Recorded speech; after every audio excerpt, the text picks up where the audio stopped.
अस्सलामु अलैकुम वरहमतुल्लाह। वालेकुम अस्सलाम वरहमतुल्लाहि वबरकातुहू। आज अल्हम्दुलिल्लाह रब्बिल आलमीन वस्सलातु वस्सलामु अला रसूलिहिल अमीन रब्बि इश्रह ली सदरी व यस्सिर ली अमरी वहलुल उक़दतम मिन लिसानी यफ़क़हू क़ौली। मुस्लिम इनहेरिटेंस, कानून विरासत, इस्लामिक लॉज ऑफ इनहेरिटेंस की ये बैच नंबर 12 है और क्लास नंबर 5th है, 5वीं क्लास है बैच नंबर 12 की। होमवर्क दिए गए थे, अल्हम्दुलिल्लाह लोग कर रहे हैं। क्वेश्चन नंबर 40 तक दिया जा चुका है। आज इंशाल्लाह क्वेश्चन नंबर 41 से शुरू करेंगे। 41 से आज शुरुआत की जाएगी। क्वेश्चन नंबर 41 में जो वारिसिन की लिस्ट है उसमें वाइफ है,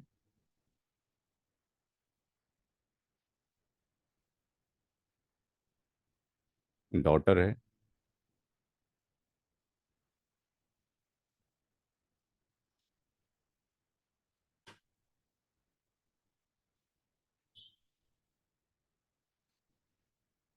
सन है, रियल सिस्टर यानी सगी बहन, पैटर्नल सिस्टर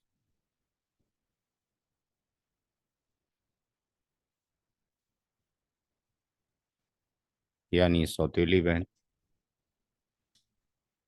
मैटरनल सिस्टर यानी माँ शरीक बहन या अखयाफी बहन।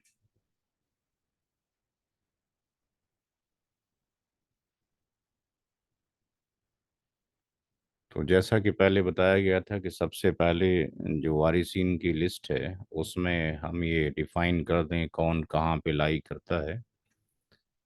तो वाइफ हमेशा एक ही कैटेगरी में आती है जिसको जेड एफ बोला जाता है, जबिल फरूज।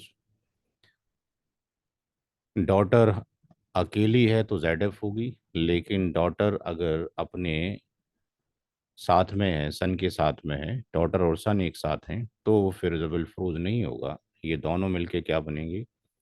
असबा बी गैर ही बनेंगे। और ये बचा हुआ लेकर जाएंगे यानी आर रेसिड्यू लेके जाएंगे।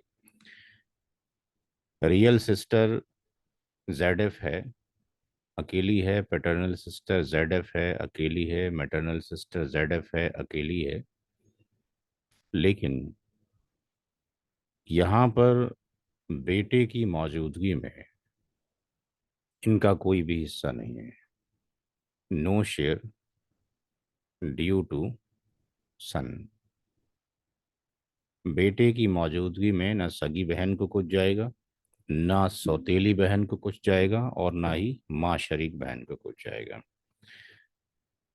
औलाद की मौजूदगी में बीवी का जो हिस्सा है वो 1/8 है। 1/8 है। कुरान करीम की आयत नंबर सूरह निसा की 12 और आयत नंबर 11 में बेटा बेटी के बारे में डिस्कशन है। तो 1/8 वाइफ को देने के बाद आर की कितनी वैल्यू बच जाएगी? आर कितना हो जाएगा? 1 - 1/8। 7/8। तो ये 7/8। 7/8 आ जाएगा। तो 7/8 तकसीम किया जाएगा बेटा और बेटी के अंदर। आयत नंबर 11 में यूसीकुमुल्लाहु फी औलादिकुम जहाँ से शुरू होती है, वहाँ पे लिखा हुआ है कि जो बेटा है उसके दो हिस्से हैं और बेटी के कितने हैं? एक हिस्सा है। तो बेटे के दो हिस्से, बेटी का एक हिस्सा, टोटल 3 हिस्से हो गए।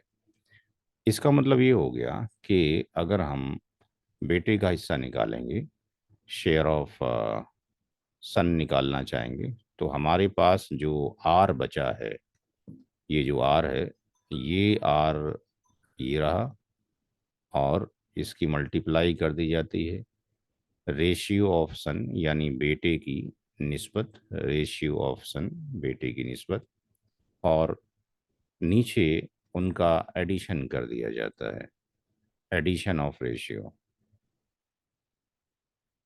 एडिशन ऑफ रेशियो ये बार बार बताया जा चुका है।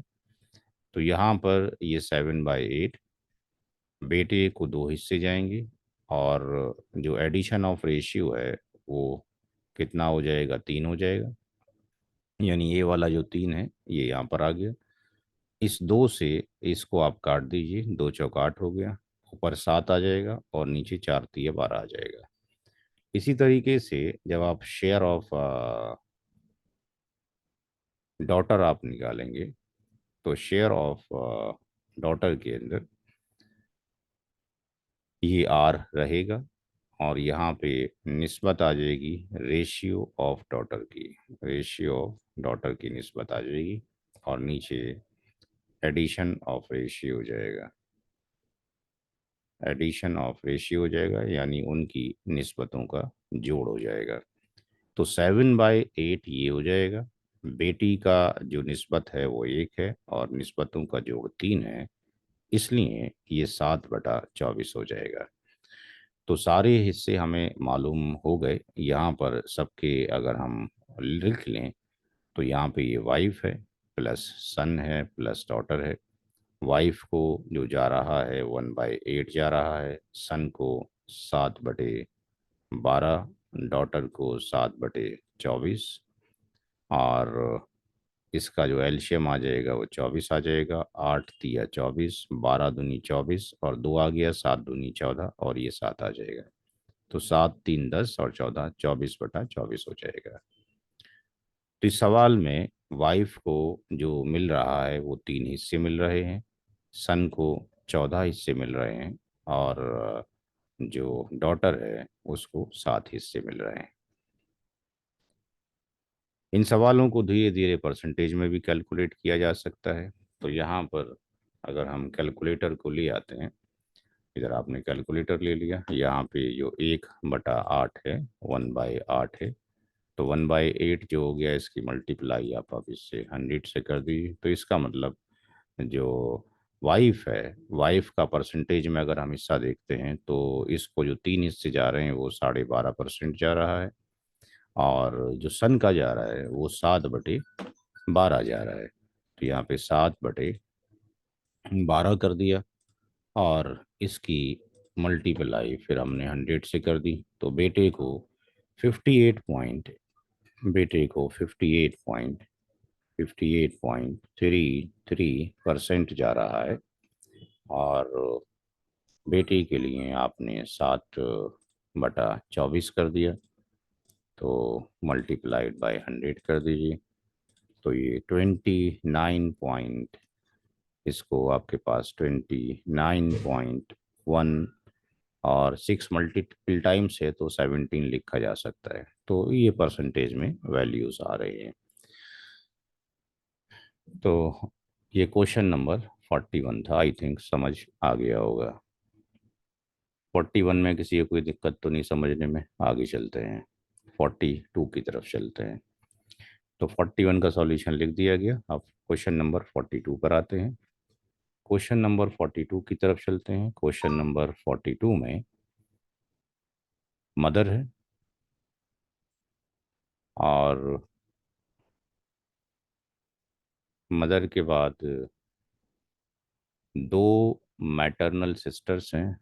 इसको 2 मैटरनल सिस्टर लिख दिए शॉर्ट में, और रियल सिस्टर को RS लिख दीजिए।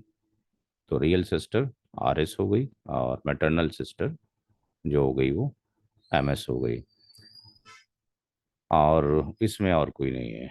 तो वाइफ जो मदर है, मदर हमेशा ZF है।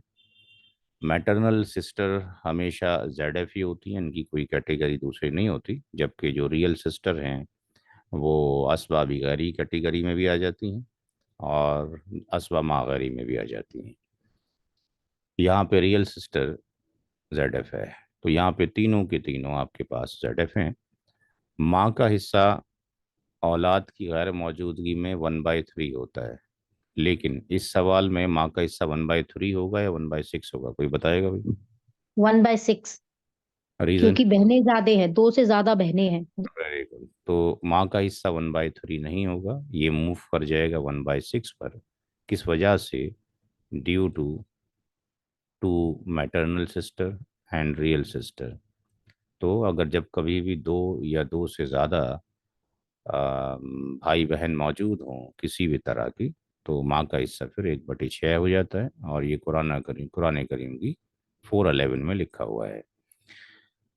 अगर मैटरनल सिस्टर एक हो तो उसका हिस्सा 1/6 है, और अगर वो एक से ज़्यादा हो जाएं तो वो 1/3 में बराबर की शरीक होंगी। तो इन दोनों का हिस्सा 1/3 है, इसलिए एक मैटरनल सिस्टर का जो हिस्सा हो जाएगा 1/3 मल्टीप्लाइड बाय 1/2, यानी हर मट का 1/6 हो जाएगा। रियल सिस्टर एक है, रियल सिस्टर को कितना जाएगा? 1/2 जाएगा। टू।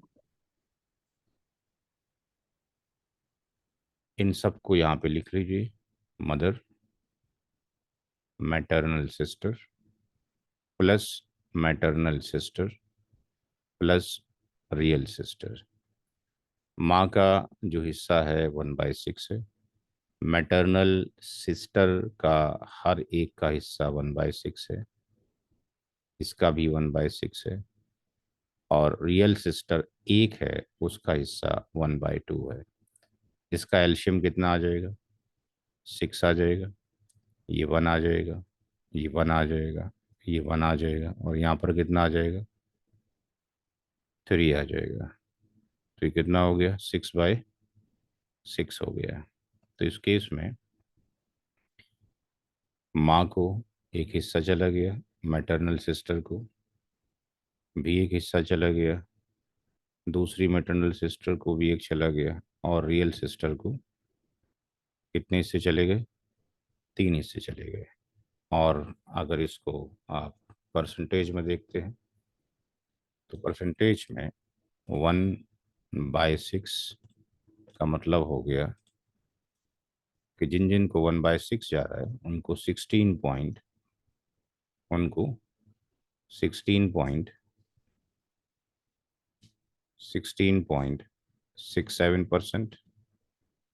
16.67%, 16.67%, और 1/2 का मतलब हो गया आपके पास ये 50%। तो ये सवाल बहुत छोटा सा बन गया, इसमें कोई हसबा बिगारी भी नहीं आया, मागरी भी नहीं आया, सब जो है जबल फरूज के अंदर ही बढ़ गया। तो समटाइम्स हम देखते हैं कि बच जाता है तो रेसिड्यूरी में जाता है, और उस केस में जो total share of Z F है जबल फरूज का, वो एक से कम होता है, तो फिर बचता है। यहाँ पर 6/6 का मतलब हो गया पूरा पूरा तकसीम हो गया, बचा ही कुछ नहीं है। समटाइम्स ऐसे सवाल भी आएंगे, कुछ बच जाएगा, वो भी इंशाल्लाह आज की क्लास में, अगली क्लास में तो पहुंच ही जाएंगे।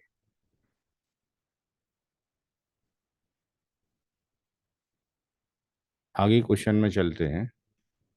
क्वेश्चन नंबर 43 के अंदर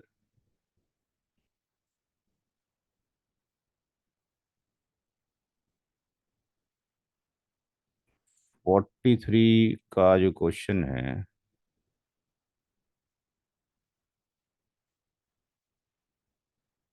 इसको आप होमवर्क नोट करें हैं। 43 को होमवर्क नोट कर लें। 43 होमवर्क है, कोई नोट कर लें, 43 होमवर्क है। 44 क्वेश्चन पे चलते हैं। 44 में मदर, टू मैटरनल ब्रदर हैं, टू मैटरनल सिस्टर हैं, और रियल सिस्टर एक है या दो हैं?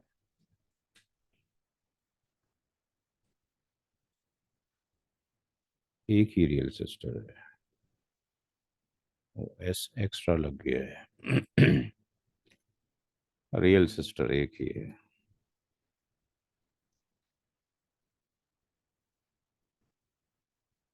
तो जो मदर है वो जेड एफ है, ये भी जेड एफ है, ये भी जेड एफ है। हमने ये देखा है कि जब कभी भी रियल ब्रदर और रियल सिस्टर होते हैं तो असबा भी गरीब बनते हैं।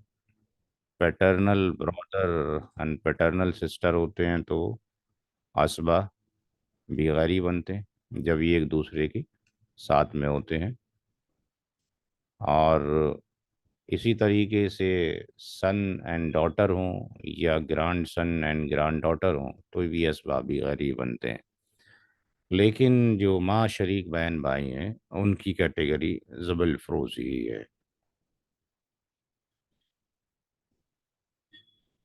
तो माँ का हिस्सा यहाँ पर 1/6 होगा, चूँकि बहन भाई दो से ज़्यादा हैं, due to maternal brother, maternal sister and real sister, इनकी वजह से जो है 1/6 हो गया।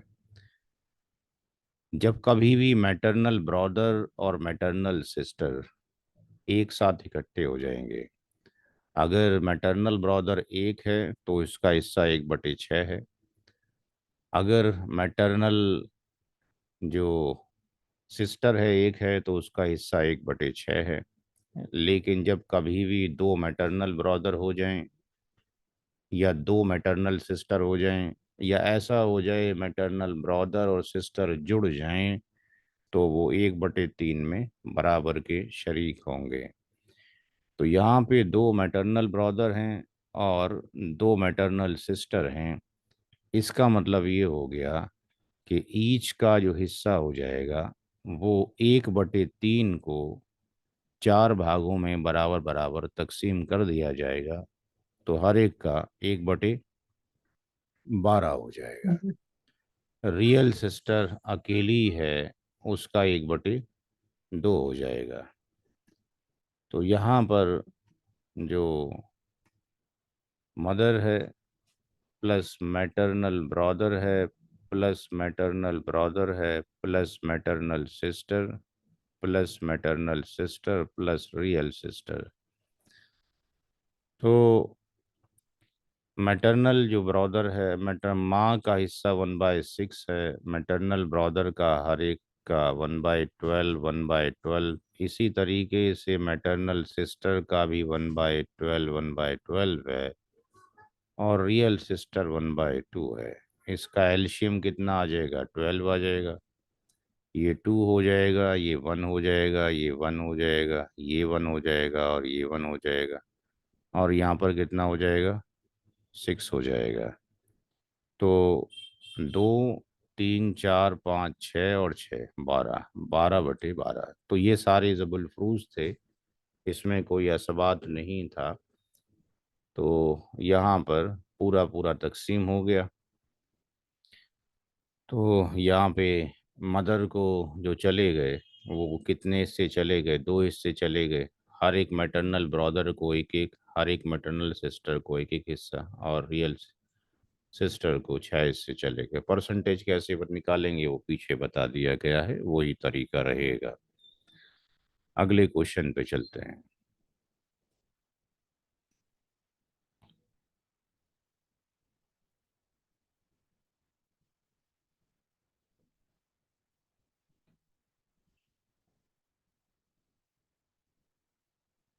क्वेश्चन नंबर 45 को होमवर्क में नोट कर लें।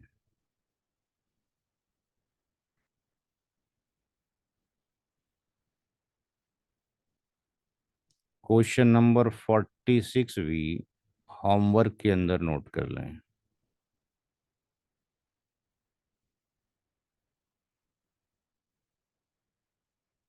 क्वेश्चन नंबर 47 में यहाँ पे करा था।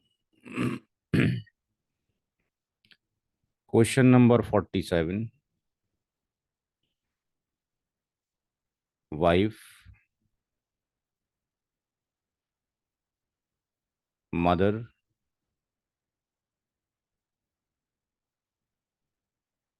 डॉटर,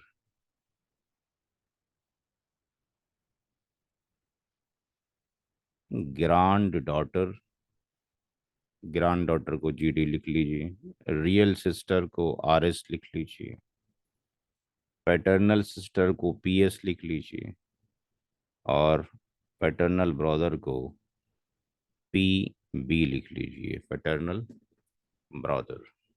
तो paternal brother, paternal sister, real sister. Wife हमेशा जेड एफ, मदर हमेशा जेड एफ, डॉटर अकेली है जेड एफ, डॉटर भी है, ग्रैंड डॉटर भी है, ग्रैंड डॉटर भी जेड एफ। अब आप लोगों ने मुझे ये बताना है कि रियल सिस्टर को मैं क्या लिखूं, ये कौन सी कैटेगरी में आएगी यहाँ पे? जी कोई बताएगा? कैट AMG, माँ गैरी, AMG। असबा मागरी। और यहाँ पे अगर पैटर्नल सिस्टर अगर अकेली होती और ये ना होता, तो ये भी असबा मागरी होती। लेकिन चूंकि पैटर्नल सिस्टर अपने भाई के साथ में है, पैटर्नल ब्रदर और सिस्टर एक साथ हैं, तो इनकी कैटेगरी क्या होगी दोनों की? ABG। असबा बी गैरी ही होगी। अब जितने भी रेसिड्यूरी होते हैं, चाहे वो असबा बी नफसी हों, चाहे वो असबा बी गैरी ही हों, या वो असबा मा गैरी हों, इन सब को रेसिड्यू ही मिलता है, आर ही मिलता है। तो इसको भी आर मिलना चाहिए, तो ऐसे तो इसको भी आर मिलना चाहिए, बट किसी एक को आर मिलेगा इन दोनों में से। वाइफ का शेयर औलाद की मौजूदगी में 1/8 हो गया, माँ का शेयर औलाद की मौजूदगी में 1/6 हो गया, डॉटर का हिस्सा अगर एक डॉटर है तो 1/2 है। और एक रूल बताया गया था कि जब कभी भी डॉटर के साथ में ग्रैंड डॉटर होगी तो उसका हिस्सा कितना होगा? कोई और बताए भाई, एक ही आवाज आ रही है हमें, कोई और सब बताएं। जी भाई, 10 लोग वन की बाई सिक्स 1/6, तो ग्रैंड डॉटर का 1/6 होगा। और अगर ये दो ग्रैंड डॉटर हो जाती तो हर एक का कितना हिस्सा हो जाता? डॉटर के साथ में अगर दो ग्रैंड डॉटर हो जाती तो हर एक का हिस्सा कितना होता ग्रैंड डॉटर का? जी भाई,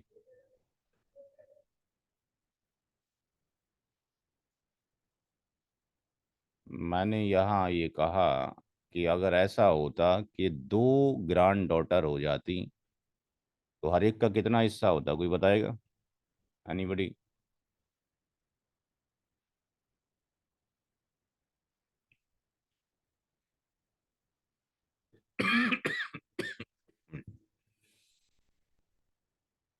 तो जब कभी भी ऐसा हो कि डॉटर के साथ में ग्रैंड डॉटर होगी तो उसका हिस्सा 1/6 होगा। लेकिन अगर दो ग्रैंड डॉटर हो जाएं, तीन हो जाएं, चार हो जाएं, तो इनका हिस्सा क्या है? 1/6 ही है।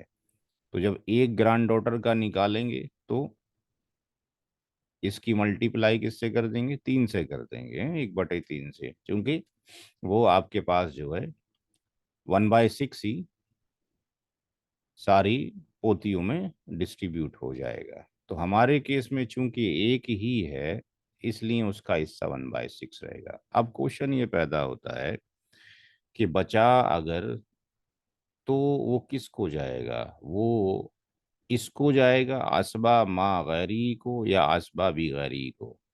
तो यहाँ देखा जाता है कि जब कभी भी असबात होते हैं तो उसमें क्लोजेस्ट कौन है? कौन क्लोजेस्ट है मरने वाले के, रियल सिस्टर या पैटर्नल? सिस्टर। जी, रियल सिस्टर। रियल सिस्टर ज्यादा क्लोज है, तो इसको हिस्सा नहीं मिलेगा। Share, no share due to RS, real sister की वजह से इसको हिस्सा नहीं जा रहा है। तो यहाँ पर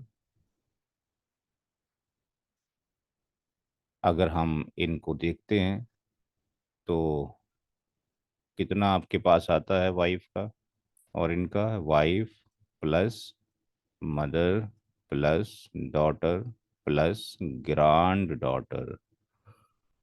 तो 1/8 प्लस 1/6 प्लस 1/2 प्लस 1/6।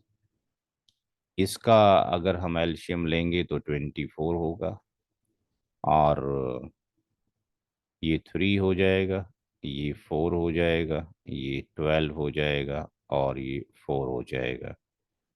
तो ये 16 4 20 और 3 23 हो गया। 23/24 हो गया। इट मीन्स जो आर की जो वैल्यू निकलेगी वो 1 - 23/24 जब करेंगे तो ये वैल्यू कितनी आ जाएगी? 1/24 आ जाएगा। तो यहाँ पर आपके पास जो रियल सिस्टर है वो 1/24 लेके जा रही है। तो वाइफ प्लस मदर। अब इसमें डायरेक्टली अगर वैसे भी लिखना हो तो वैसे भी लिखा जा सकता है। जब ये वैल्यूज सेम हो, दोबारा से कैलकुलेट ना करनी पड़े, तो यहाँ ऑलरेडी वाइफ को 3 शेयर जा रहे हैं, या मदर को 4 जा रहे हैं, डॉटर को 12 जा रहे हैं, ग्रैंड डॉटर को 4 जा रहे हैं, और रियल सिस्टर को, क्योंकि दोनों का नीचे जो एलसीएम है वो कॉमन है, तो इसको एक हिस्सा जा रहा है।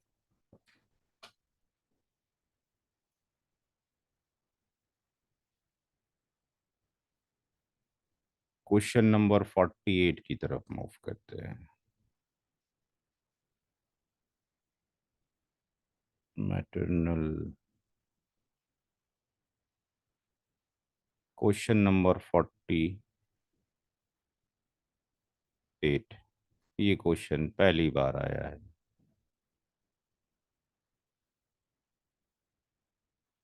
48 के अंदर जो वारिसिन की लिस्ट है उसमें हस्बैंड है,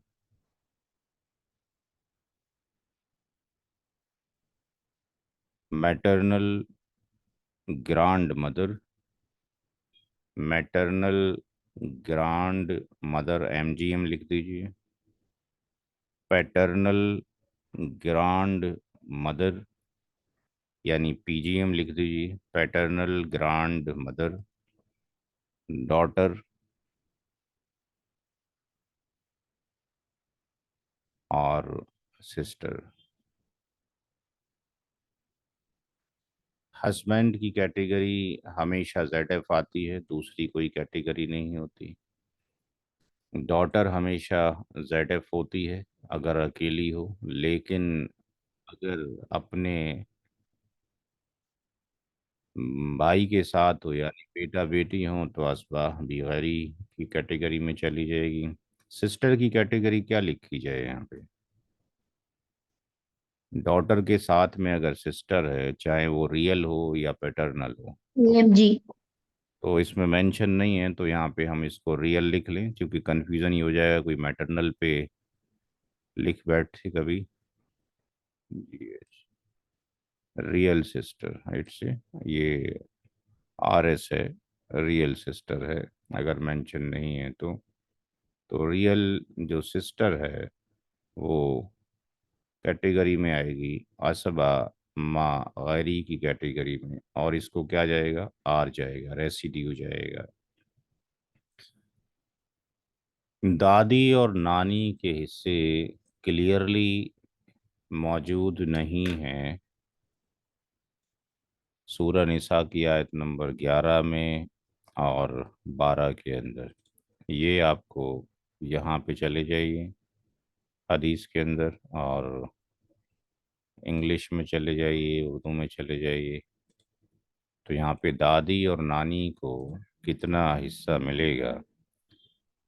अगर एक ही दादी हो तो उसका हिस्सा 1/6 है, और एक ही नानी हो तो भी उसका हिस्सा 1/6 है, और अगर दोनों मिल जाएं तब भी 1/6 में बराबर की शरीक होंगी।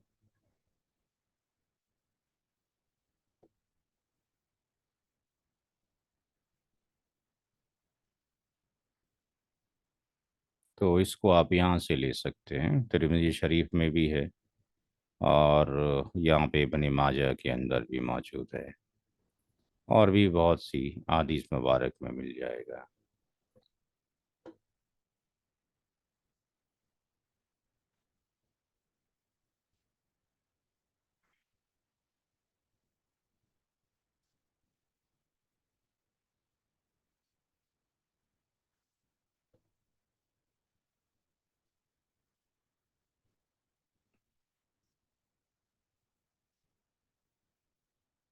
तो दादी और नानी जो हैं वो ZF हैं, जबल फरोज हैं। इनको हिस्सा तभी जाता है जब माँ मौजूद ना हो, मदर मौजूद ना हो। माँ की मौजूदगी में इनको हिस्सा नहीं जाता है। औलाद मौजूद है, बेटी है, उसका हिस्सा 1/2 हो गया। औलाद की मौजूदगी में शौहर का हिस्सा कितना हो जाएगा, कितना होगा शौहर का हिस्सा? 1/4। 1/4। और दादी और नानी जो है 1/6 के अंदर ही शरीक होंगे। इसलिए हर एक का जो हिस्सा हो जाएगा 1/6, और इसका आधा कर देंगे तो 1/12 हर एक का हो जाएगा। तो यहाँ पर हस्बैंड प्लस MGM यानी मैटरनल ग्रांड मदर, नानी PGM पैटर्नल ग्रांड मदर, दादी, और डॉटर, इसको 1/4 चला गया, इसका 1/12 है, इसको भी 1/12 जाएगा, और डॉटर को 1/2 जाएगा। एलसीएम 12 हो जाएगा, तो ये 3 आ जाएगा, ये 1 आ जाएगा, ये 1 आ जाएगा, और ये 6 हो जाएगा। तो 6 और 2 8 और 3 11/12। इसका मतलब ये हो गया कि R जो निकलेगा 1 - 11/12, यानी ये वैल्यू यहाँ पे चली गई, तो ये वैल्यू 1/12 निकल आएगी। तो जैसा कि मैंने बताया पीछे कि अगर यहाँ पर भी 12 है और यहाँ पर भी 12 है, तो फिर दोबारा से रिकैलकुलेट करने की ज़रूरत नहीं है। हस्बैंड को 3 शेयर चले गए, MGM को एक हिस्सा चला गया, PGM को एक हिस्सा चला गया, डॉटर को 6 हिस्से चले गए, और रियल सिस्टर को एक हिस्सा चला गया। तो परसेंटेज में अगर देखें तो हस्बैंड को यहाँ पे 1/4 यानी 25% मिल रहा है, और डॉटर को देखें तो यहाँ पे 50% मिल रहा है। और इनको अगर हम देखते हैं, इसको भी 1/12 है, इसको भी 1/12 है, इसको भी 1/12 है, तो 1/12 करेंगे तो यहाँ से 1/12 किया हमने, और × 100 हमने कर दिया, तो ये 8.33%, यानी इसका भी 8.33% है, इसका भी 8.33% है, और इसका भी 8.33% है। तो 25% ये हो गया, 50 75 हो गया, बचा 25%। तो 8 दूनी 16, 8 तिया 24 ये हो गया, और 33 की 3 से गुणा करेंगे तो 99 हो गया, यानी 25 अप्रोक्सीमेटली वो हो गया। तो ये 100% इस तरीके से डिस्ट्रीब्यूट हो गया। नाउ ये था क्वेश्चन नंबर 48। आगे मूव करते हैं।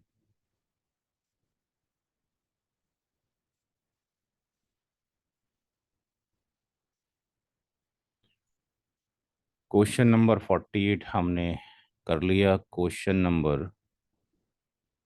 फोर्टी क्वेश्चन नंबर 49 आप एज ए होमवर्क नोट करें। 49 एज ए होमवर्क के तौर पे नोट किया जाए।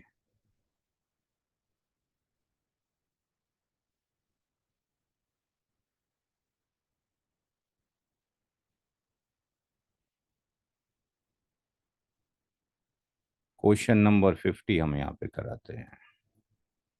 क्वेश्चन नंबर 50 में wife, maternal grand mother, maternal grand mother, नानी, डॉटर और डॉटर के साथ में real sister. Wife Z F, नानी Z F, daughter Z F. और ये असबा माँ गैरी ही, ये आर लेके जाएगी जो बचेगा। वाइफ का हिस्सा 1/8 औलाद की मौजूदगी में, नानी का हिस्सा 1/6 और डॉटर का 1/2। तो वाइफ प्लस MGM यानी नानी प्लस डॉटर, ये 1/8 हो गया, ये 1/6 हो गया, ये 1/2 हो गया। एलशियम 24 हो गया। 3, ये 4 हो जाएगा, ये 12 हो जाएगा। 16 और 3 19/24 हो गया। और आर की जो वैल्यू है एक माइनस आर की जो वैल्यू है 1 - 19/जब 24 करेंगे तो ये 5/24 निकल आएगा। तो यहाँ पर भी 24 है और इधर भी 24 है, तो दोबारा से रिकैलकुलेशन की ज़रूरत नहीं है। 24 हिस्से में से वाइफ को 3 चले गए, मैटरनल ग्रांड मदर को 4 हिस्से, डॉटर को 12 हिस्से और जो सगी बहन थी उसको 5 हिस्से चले गए। क्वेश्चन नंबर 51 आप एज ए होमवर्क नोट करेंगे। 51 आपका होमवर्क है।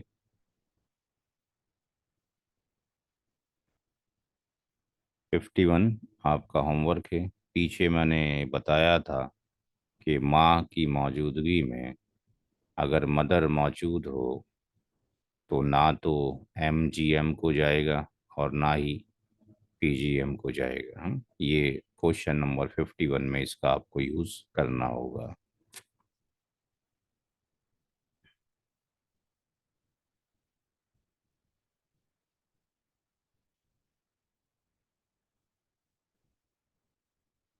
क्वेश्चन नंबर 52 भी आपका होमवर्क है। क्वेश्चन नंबर 52 भी आपका होमवर्क है। 53 क्वेश्चन करते हैं। मरने वाले ने अपने पीछे अपने वालिद साहब को छोड़ा है। मरने वाले ने अपने पीछे अपने अंकल को छोड़ा है। मरने वाले ने अपने पीछे अपने ब्रदर को छोड़ा है। तो अगर ब्रदर लिखा हुआ है और आगे मेंशन नहीं है तो उसको आप रियल ब्रदर कर दीजिए, इसको रियल अंकल कर लीजिए। 53 क्वेश्चन की बात की जा रही है। तो मरने वाले ने जो अपनी प्रॉपर्टी छोड़ी है, 3 ही लोग छोड़े हुए हैं। फादर की कौन सी कैटेगरी होगी यहाँ पे, कोई बताएगा भी? कौन सी कैटेगरी फादर की?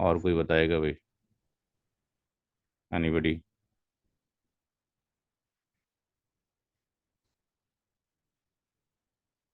जी भाई, बोलते रहा करें कुछ, तभी सीखेंगे। किताब पढ़ कर आया करें, 9 पन्नों की किताब है केवल।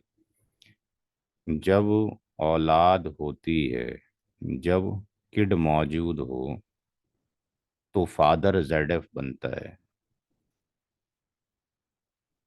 अब किड में मेल है तब भी फादर ZF बनेगा, और अगर किड में फीमेल है, मेल मतलब सन है, मेल मतलब ग्रांड सन है, फीमेल मतलब आपके पास डॉटर है या ग्रांड डॉटर है, तो ये ZF तब भी बनेगा, लेकिन इस केस में ये आर भी बन लेकर जाता है।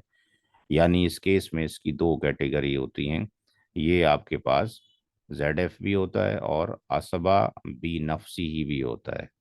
लेकिन जब नो किड्स, कोई औलाद ना हो, तो फादर क्या बनता है?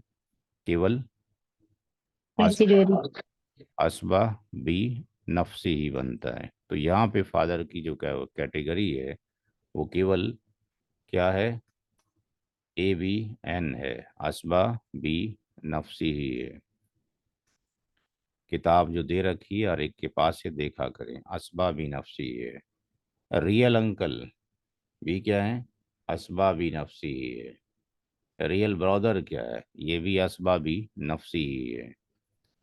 अब यहाँ पर हमने चार कैटेगरी बनाई थी, चार कैटेगरी आपको बताई थी। और जो बुक थी उस बुक के अंदर मैंने बताया था कि चार कैटेगरी हैं। यहाँ पे जाने के बाद इस बुक को अगर आप पढ़ते हैं तो बेटा पोता पड़पोता, बाप दादा परदादा, भाई भाई की औलाद, और चचा चचा की औलाद। तो यहाँ पे अगर हम देखते हैं असबाब नफसी के अंदर, तो पहली कैटेगरी तो नहीं है। फादर कौन सी कैटेगरी में आ रहे हैं?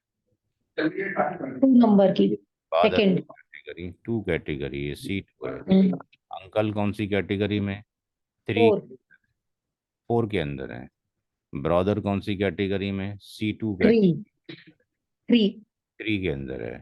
तो क्लोजेस्ट कैटेगरी कौन सी है? सी टू वाली है।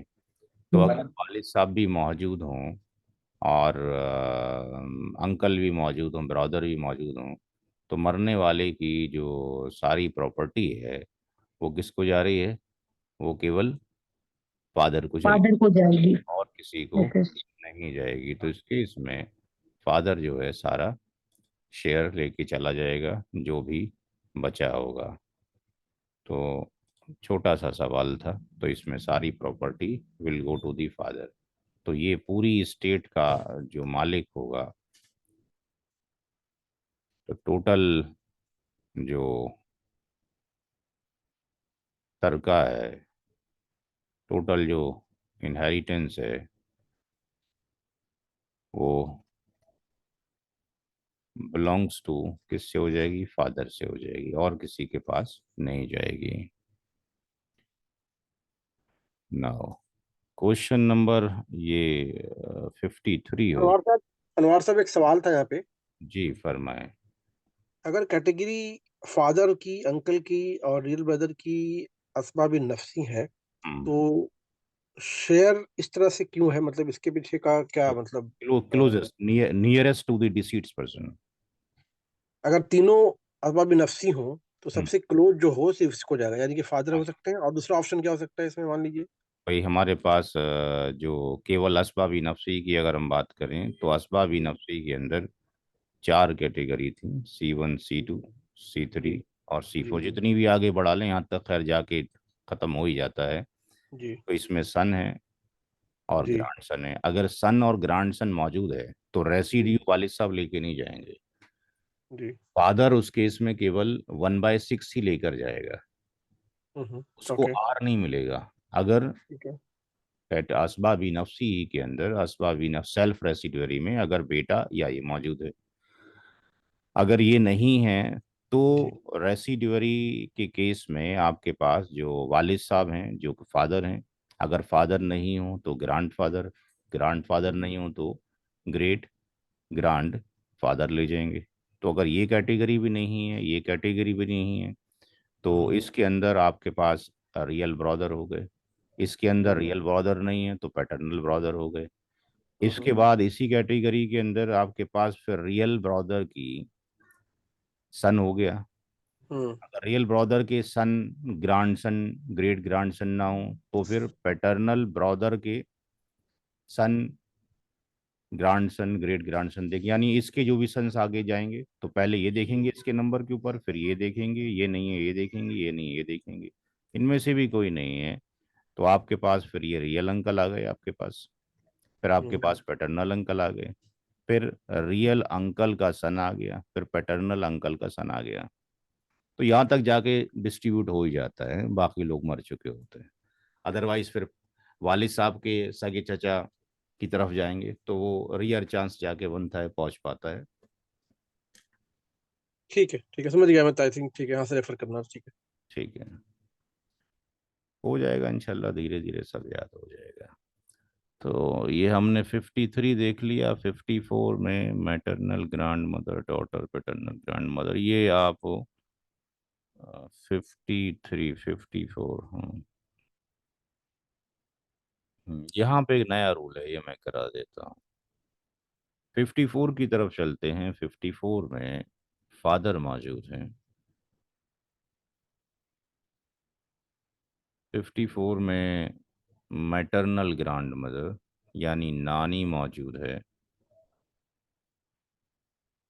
मैटरनल ग्रैंड मदर डॉटर मौजूद है। और paternal grand mother, paternal grand mother. औलाद की मौजूदगी में फादर केवल ZF होगा और उसको 1/6 मिलेगा। लेकिन औलाद में अगर बेटी मौजूद है तो वालिद साहब R भी लेके जाएंगे, क्योंकि ZF के साथ में वालिद साहब की एक कैटेगरी और भी होगी जो कि असबा बी नफसी ही होगी। ZF प्लस ABN असबा बी नफसी। R मिलेगा, ये कंपलसरी नहीं है, बचेगा तो मिल जाएगा। MGM मैटरनल ग्रैंड मदर को क्या जाएगा देखते हैं। डॉटर अकेली है, ZF है, 1/2 जाएगा। ये भी ZF है, ये भी ZF है। हमने पीछे बताया और हदीस में दिखाया कि अगर एक दादी है तो उसका 1/6 है, अगर एक नानी है तो उसका 1/6 है, और दोनों अगर एक साथ हो जाएं तो 1/6 में बराबर की शरीक होंगी। पीछे मैंने ये भी बताया कि माँ की मौजूदगी में, पीछे मैंने ये भी बताया कि अगर मदर मौजूद है तो MGM को कुछ नहीं जाएगा, 1/6 ये लेके चली जाएगी, ना PGM को कुछ जाएगा। लेकिन यहाँ पर मदर नहीं है, यहाँ फादर है। फादर की मौजूदगी में, फादर की मौजूदगी में MGM और PGM का क्या होगा। पीजीएम को पीजीएम को कुछ नहीं जाएगा, नानी को मिलेगा। तो यहाँ पर एक नया रूल है, वालिद साहब अगर मौजूद हों तो नानी को मिलता है और इसको नहीं मिलता है। No share due to father. वालिद साहब की मौजूदगी में नानी को हिस्सा जाता है, दादी को नहीं जाता। लेकिन वालिदा की मौजूदगी में किसी को भी नहीं जाता।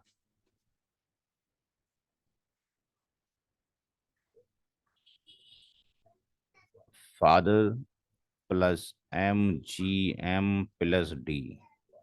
फादर का 1/6, MGM का 1/6, डॉटर का 1/2। एल्शियम 6, 1, 1 और 3, 5/6। यानी हमारे पास जो ये वैल्यू है, ये 1/6 प्लस R निकालना है। तो R की वैल्यू क्या निकलेगी, 1 माइनस 5/6, और ये 6 हो जाएगा। 6 - 5 यानी 1/6। यानी वालिद साहब का 1/6, 1/6 दो बार हो गया, ये 6 हो गया। ये 1 प्लस 1, 2 बाय कितना हो गया, 6 हो गया, यानी 1/3 हो गया। वालिद साहब का 1/3 हो गया। तो अब अगर वालिद साहब का 1/3 के अकॉर्डिंग निकालते हैं तो यहाँ पे father plus MGM plus daughter, वालिद साहब का कितना शेयर रखना पड़ेगा, 1/3 रखना पड़ेगा यहाँ पे। और MGM का 1/6, डॉटर का 1/2। एल्शियम 6, ये 2 हो जाएगा, ये 1 और ये 3, और ये हो गया 6/6।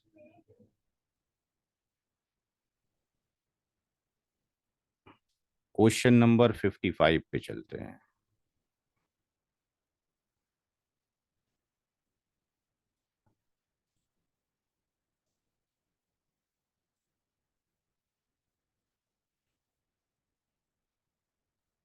Paternal grand mother, grand father, paternal grand mother, ये आप होमवर्क करें।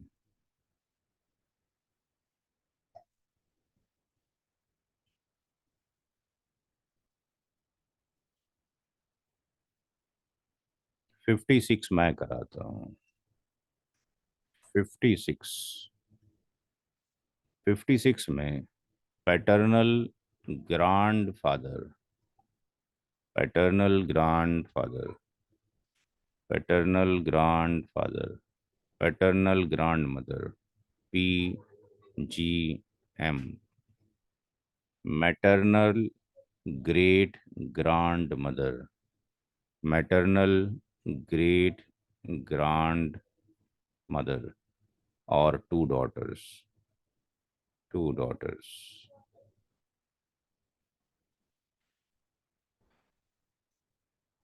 PGF दादा, अगर वालिद साहब मौजूद ना हों तो जो हिस्से वालिद साहब को मिलते थे अब वो हिस्से दादा को मिलेंगे। दो बेटियां हैं, ZF हैं, इनका शेयर 2/3 है। अगर वालिद साहब होते तो उनको 1/6 भी जाता प्लस R भी जाता। सिमिलरली दादा को भी सेम शेयर रिफ्लेक्ट करेगा, उनको 1/6 भी जाएगा, R भी जाएगा।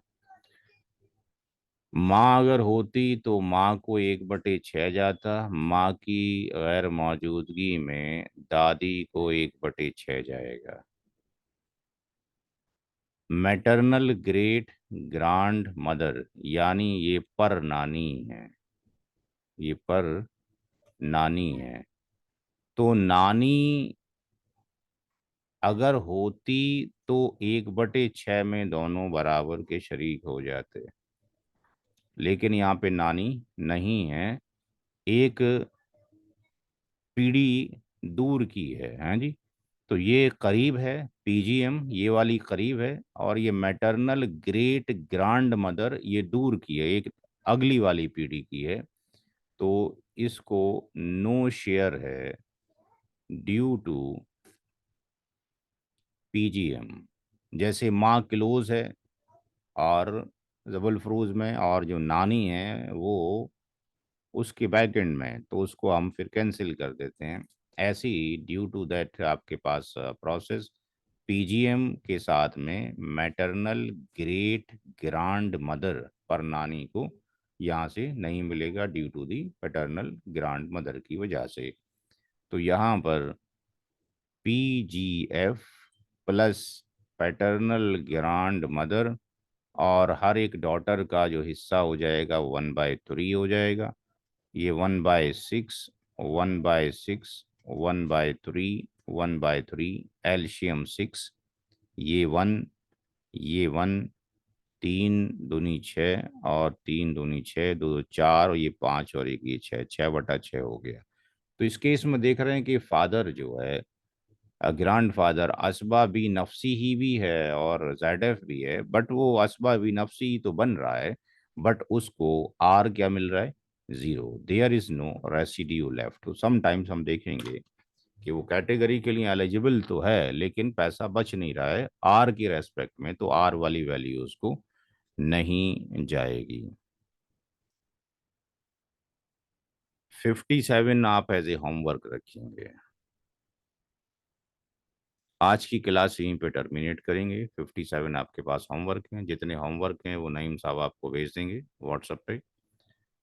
अगले हफ्ते इंशाल्लाह एक नया रूल शुरू होगा। अभी तक हमने जो देखा है सिर्फ यही देखा है कि total share of total share of ZF oblique LCM बराबर 1 के आ रहा है। यहाँ पर एक रूल पढ़ेंगे, इसके ऊपर मैंने अलग से किताब लिखी हुई है, डॉक्ट्राइन ऑफ रिटर्न या रूल्स ऑफ रिटर्न उसको कहा जाएगा। तो यहाँ पे टोटल शेयर ऑफ जो ZF है, जबल फ्रूज है, ऑब्लिक LCM है, वो हम देखेंगे कि वो लेस देन 1 आएगा। लेस देन 1 का मतलब हो गया जैसे कि फॉर एग्जांपल 11/12 आ गया, तो ये आपके पास 1 हो गया। 23 बटे आपके पास 24 आ गया, और भी कंडीशन आ सकती है। तो जब ये आपके पास ये वैल्यूज आ गई लेस देन 1, तो ये कहलाता है आपके पास रद्द। लौटाने के या आपके पास रिटर्न के। तो RETURN, इसके ऊपर अलग से मेरी सेपरेट बुक है। तो फिलहाल तो इस हफ्ते आपका काम ये है कि जो होमवर्क है उसको पूरा करें। अगले हफ्ते हम इस के ऊपर काम करेंगे, रूल्स ऑफ रिटर्न के ऊपर। जिन लोगों के पास टाइमिंग है वो मैं बता देता हूँ क्या करना है। इस पर हमारे बहुत सारे क्वेश्चंस होंगे रूल्स ऑफ रिटर्न के ऊपर। तो यहाँ पे कुछ क्वेश्चंस हम यहाँ पे कराएंगे जो ये 61 से शुरू होंगे। यहाँ तो कंडीशन हमने डिफाइन किए हैं यहाँ पे 58 और 59 60 के अंदर के भी ऐसे ऐसे केसेस बन रहे हैं। और ये तकरीबन यहाँ तक 99 तक मिक्स मोड में बात चलेगी। फिर उसमें कभी बराबर भी आ जाएगा, कभी लेस भी आ जाएगा, और एक ऐसा भी कंडीशन आएगी कुछ सवालों के अंदर जो हम पढ़ेंगे आगे। Total share of ZF oblique LCM ये ग्रेटर देन 1 हो जाए। 27/24 हो सकता है। आपके पास 15/12 हो सकता है। तो ये जो कंडीशन आएगी, ये कंडीशन आपके पास कहलाती है एन वाउलाम ऑल की कहलाती है। तो ये डॉक्टर आइन ऑफ ऑल कहलाता है। इसमें कैसे सॉल्यूशन करेंगे तो वो इंशाल्लाह आगे देखेंगे। फिलहाल अगले हफ्ते जो होगा वो रद्द वाला पार्ट होगा। तो ये जो किताब है यहाँ से मेरे प्रोफाइल के नीचे जो लिखी हुई है, यहाँ से इस किताब को जिनके पास वक्त हो वो पढ़ लें। इसमें 20 सवाल मैंने करवाए हैं और आई थिंक 10 एक सवाल आपको एज ए होमवर्क के भी दिए। इसको अगर आपने कर लिया तो you will become the master of the rules of return. फिर उसमें कुछ नहीं बचता है। इसमें 3-4 कंडीशंस हैं जो डिफाइन कर दी जाएंगी। आज की क्लास यहीं पे एंड करते हैं। इंशाल्लाह इसको अपलोड मैं अभी कर देता हूँ आधे घंटे में, अगर हो जाता है तो कंप्रेस, अदरवाइज कल करेंगे। किसी का कोई सवाल है तो पता कर लीजिए या फिर व्हाट्सएप पे डाल दीजिएगा।